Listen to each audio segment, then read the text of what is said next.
Umtshado wesintwini dala kwakuthiwa umthini.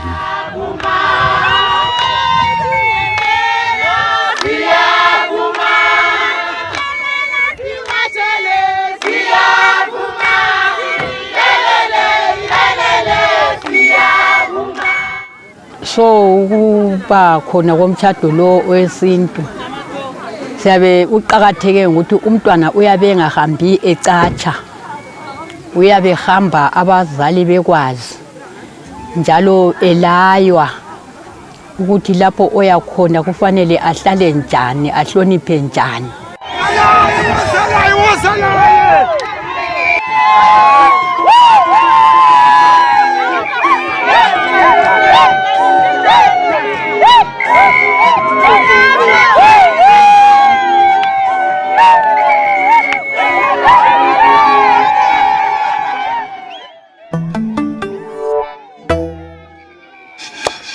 Hi, welcome to Makriza Made Me Cook. There's so many things that we emphasize on the show, and the last statement that I always say is keep the love, keep the Ubuntu. So we're here to glorify love, we're here to show that love is a beautiful thing. So we're here Shumbe Shaba, Emakobeng, Ematobos, and we're here for a wedding. So we're going to experience the vibe of a wedding in the rural areas. But mostly my important job today is the kitchen. It's my happy place. I'll be doing the cooking here. So invited to do the cooking, and so also show you what I'm going to cook. So sifike lapho izolo ntambama ebusuku around I think it was 9 o'clock. We had a breakdown along the way, but we came and so test figure boyisifisa ukuthi sithole inkomo ihlinzwa, but due to that breakdown sithole inkomo isihlinziwe. So we just found there. So safika sapheka isibindi, and we amangqina and everything was prepared. So and then we woke up at 4 o'clock. Saqalisa ukupheka, started doing the cooking. So also show you the steps and what we're going to cook. And my job mostly is to coordinate, but also I'm here to learn from the women also in the community on how we can make this ceremony so beautiful and so nice. Also to the bride and the groom who are here to experience, to share their vows on the journey that they're going to undertake. Welcome to Makriza Made Me Cook. It's from Ndlovu. Ngisuke endaweni yekhezi lapho engihlala khona. Lapha ekhaya umntanami umithi. So ukuba khona komtshado lo wesintu siyabe uqhakatheke ukuthi umntwana uyabe engahambi ecatsha, uyabe hamba abazali bekwazi njalo elaywa ukuthi lapho oya khona kufanele ahlale njani, ahloniphe njani lapho oya khona. Ngoba nxa ehamba ecatshile sevuke ekhona ngale bathi nguvuke khona, lapho yabe khona ubizwa kuthiwa nguvuke ngikhona. Kodwa lo uqhutshwa ukuthi ulethiwe, uthandiwe, walethwa. Ngihlala khonapha evillage yeShumbe Shabe eMatopo. So mina lapha siphezu komdlalo, umdlalo kamiti, umiti engwakwe Sibanda.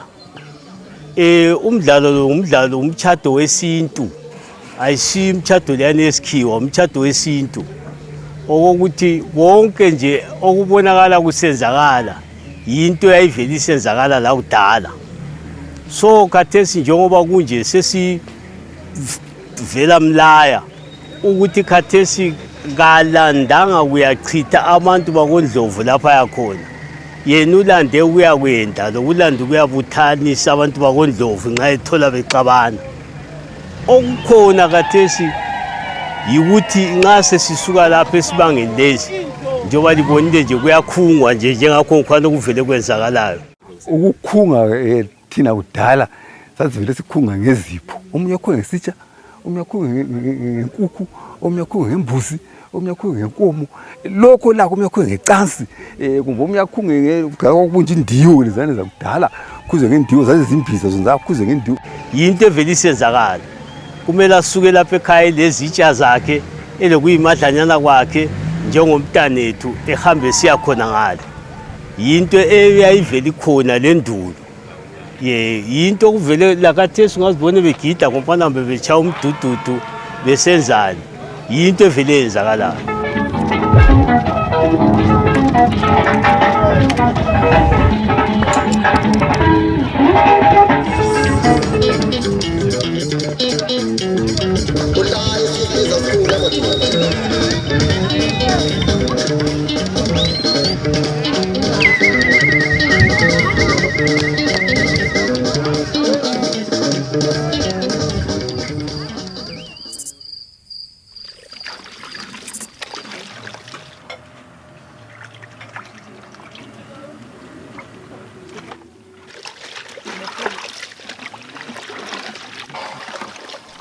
Just want to take you through what we're cooking. The starch. So lapho qala we have sem.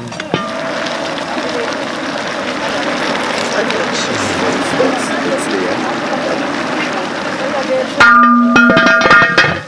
Then and you can see that side there is the rice. That's another starch. It's also going to cook is chwala. So about 3 starch dishes that are going to accompany the meat. So we are going to put that.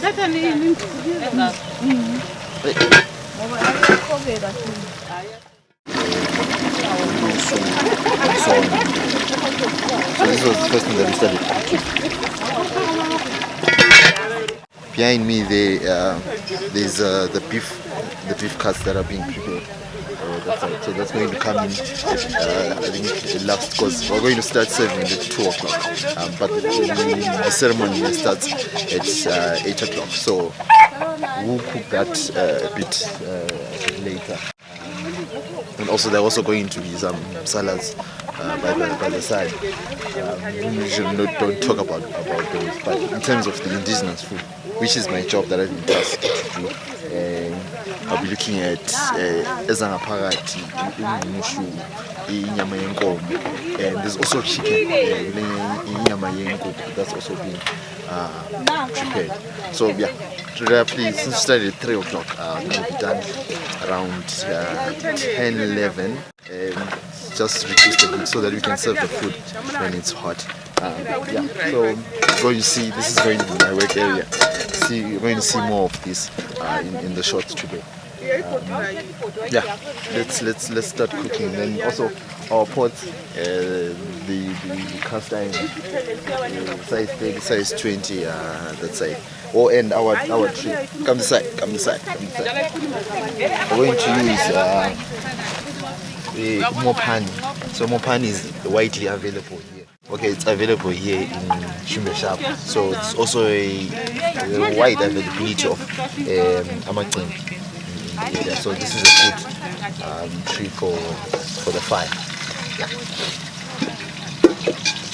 Lapha emtshadweni sipheke irice ele beef inyama yenkomo, sapheka ishakada ele beef nenyama yenkomo nenyama yenkukhu.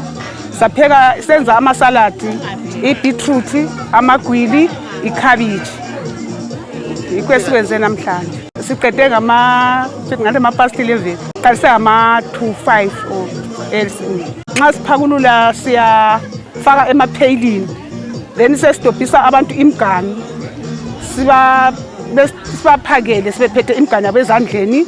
Siwafakele izinto lezo fanele bazidle. Esibethatha ukudla kusiyahlala phansi besidla. Esikuthanda ukupheka emtshadweni, sithanda ukupheka njengabo rice. Isitshwala laso siyande kusipheka but namhlanje sisipheka isikhathi sakhona sitshaya isikhathi. Sitshaya isikhathi. So siphekezena lezo ukudla kwethu sakuthatha sakugcina emkulwini ekitchen ubana kungangeni idoti dasikuthi abantu badle sokule doti. Kwaze wafika isikhathi sokubana sikuphakulula. Ngiyabonga. So it's serving time now. Managed to meet our deadline. Wanted to serve at 1 o'clock. So this is generally the plate just behind me. So in terms of serving, it's just the same. People come in this side, where just behind me, and you get a plate, you get the food. So the menu you see mostly there is rice, salads, there is isemp, umngqosho that we cooked in the morning. So in terms of the time, it was generally all good and ezangaphakathi, which actually need time to be cooked. And also refreshments, then also going to head to Maleme River. Maleme River is just about 5 kilometers from where I'm standing here, just behind here, and that's where the photo shoot is going to be done for the groom and the bride. But anyway, let me also eat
kwakuthiwa umthimba nje kwakusuka kube lakibo kamfazi kube lakibo kandoda basuke ke abakibo kandoda abalutshwana bayikibo kamfazi abazalanda umthimba abazasuka lo mthimba ngalo siyakibo kandoda ufike khona ngale kumbe kuyalala kulalo kugidwa kusenziwa yonke into kusuvuka ekuseni bese umntwana lwana sebizwa ke senginiswa ngale ndini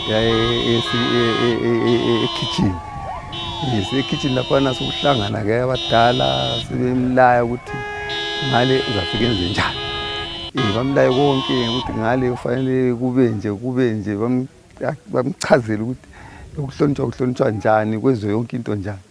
Kusuka lapho ke okuzaphinda kuyelwa futhi ngale sokugcina sebehlangene abakandoda laba ke bokamfazi bonke ngapha babe balutshwana ngoba kwakumthimba lo yabukhona abasuke ngale kwandoda bengwezokumthimba bezolanda laba abangapha vuka lapha na ke sokuhanjwa sebesithathwa ngumne wabo amngenise esibayeni abhodela esibayeni lapha ukubhoda ke sibaba umkhuba wesintu kwakumkhuba wesintu ukuthi vele nxa umuntu ephuma ekhaya lapha kumbe intombazana kwafuza ayibhode esibayeni lapha nanti ngwa lapha ekhaya ukubhoda kwesilapha ngumkhuba wesintu wenzela phela isintu sethu thina ekuthiwa ngamadlozi kusesibayeni kusebenza kakhulu esibayeni lapha na kubone setshengisa ukuthi sephuma lapha na sesiya kwendawo esuka lapho kaphumi ngegedi uyapontsha eceleni la sebeza gijigijima la ngabe bezama ukumbamba kodwa ke lokho kwakusenzela nje ukuthi uvele ngumkhuba.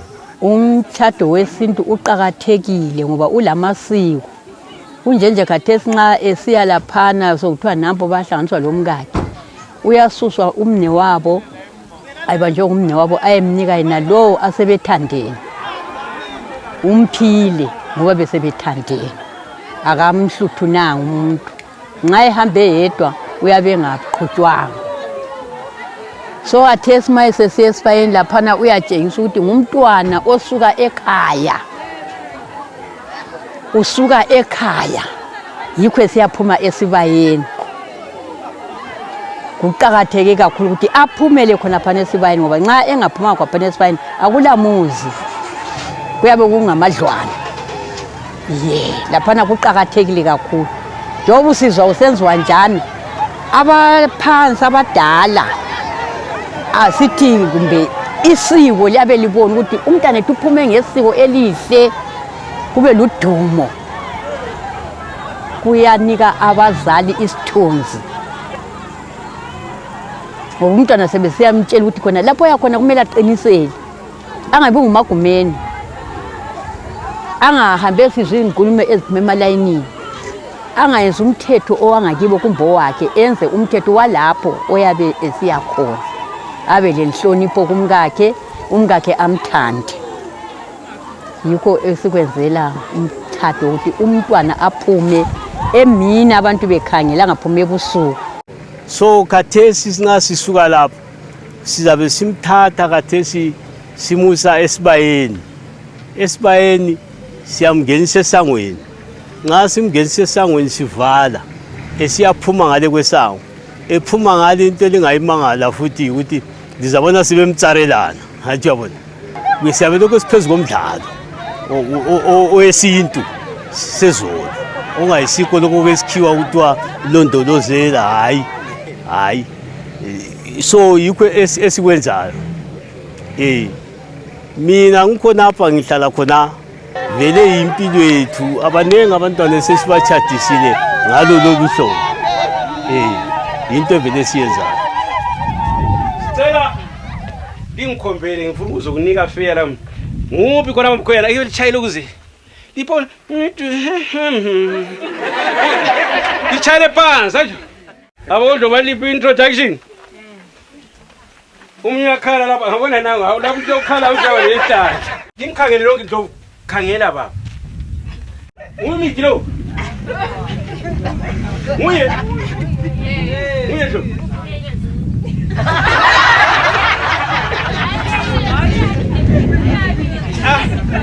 yeba kambi studio esije kamlo we akusimayile kutshala wona we hayi khangela nje danasi isiqamla manje mayila asuye baba yini wona direkta sukulu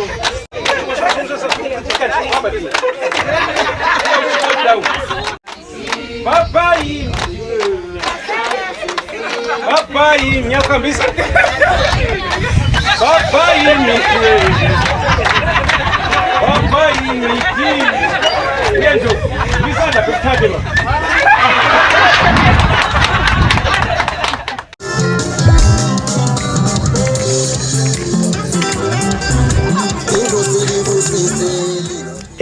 esesibona ukuthi sokulahleka sokuyikuthi ukuthi namhlanje umntwana angachada ngesintu ngaso kuyiwa encwadini njengoba engasayinelwa incwadi yomtchado kube sokutholakala ukuthi abaningi sebesithi kachadanga kodwa singahamba ecourt bakutshela ukuthi lo mtchado wesintu oyeminyaka ukuthi umntwana ngahlala iminyaka engaka uchadile.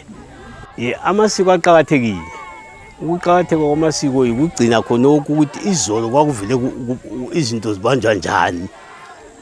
Zazibanjwa ngalo loluhlobo esilibamba ngalo. Kwakungala mtchado. Umtchado kwakuyikuthi ukuthi khona okunje kwathiwa khona ubani sejadile ukhitsha inkomo ukuthweni. Amasiko wona aqhakatheke kakhulu ngoba isizwe sona esingalamasiko vele sifile lokufa. Ungabona ungalazi isiko lakho. Khathi singakubuza ukuthi niphuma kuliphi iqhiba. Awusozunjele. Hajabona. Ngoba mina mphuma eqhibeni ela kuSibanda. Hajabona. So niphuma kwela kobani. Uzanje ukuthi uphuma kwela koNdlovu. Kanti wena vela usuka koNdlovu. Ilesiyana isibongo esakomama. Yikho okwenza kulahla isiko ngokwani. Abanye abantu sebelahlekelwe isiko ngokuthi uyazalwa athi angazalwa bizwe ngesibongo sakomama. Kube sokulahleka isiko lakhe. Kuthi phambili uzothiwa wena omnyama wena ulane. So imdeni yakini nxa ikulandela ayikutholi wena. Ikuthola ususeceleni kodwa unguye. Kodwa ungahamba ngesibongo sakho esiyise semdeni yakini awulahleki. Yikho khona. Ukuze liqhube isiko ukuthi mawusutholane lentombazana yakho uyabikela uanti nxa ungala gogo. Mawulogogo yatshela ugogo. Gogo laphana sembona okunye kunjani mntana nomntanami kambe kunjani? Ubona ku right wena hayi mina gogo mbona ku right angazona ngangikhangelela gogo. Uyakhangelela ugogo. Akhangela ugogo kanti uyabulokhu tshontsha.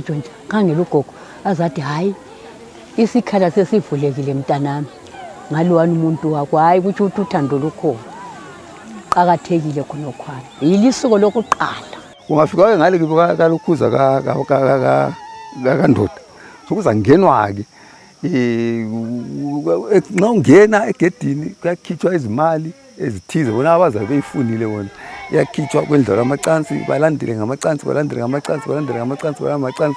kulala kudlala nxa kudlala kuze sokusuka ekuseni lapha sekuthatha kapho kwamfazi lapho kandoda sekungeniswa ekitchen selayo ke kade singabake mama babekhona abake kandoda babekhona esetshelwa kimlayo ukuthi lapha ekhaya kusetshenzwa njani la ngale la ngakibo ngale nxa ukuthi kade lenye into ngibade ekhula idolo kumbe kade hlale echaya ikhanda ngibade njani babekwazi ngapha ukuthi hayi ngale usuke ngale lalokhu singezo sokuthiwa selento enje hayi singe ngapha ngasiyazi yayimkhuba lena ukuthi banikezelana umuntu ngendlela eqondileyo azi ukuthi usuke ngale lalokhu ephila so lokho kuningi sesikuzwa kwabe sokungapho le ndlela zokuthi ekhaya lapha ahloniphe njani abantwana babekhaya baphathe njani yonke nje imuli lapha ekhaya ayiphathe njani omamazala abalokhuza aunties obani abaphathe njani uyabela lapha lokuthi abantwana abancane abaphathe njani uyabela lapha ukuthi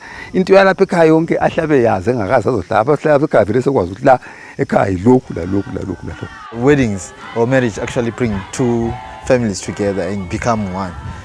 So it's very important that it's not only about the individuals. So I had learned a lot about this experience here in Ematopos, Eshumba Shab. So, and also I think what the elders also said was like back in the day, this Ndebele is known as Umtimba. So you'd find families, so the initial ceremony would be done Gomakot, the bride, then head over to the groom. So like here I'm standing at the groom's place, Ndlovu.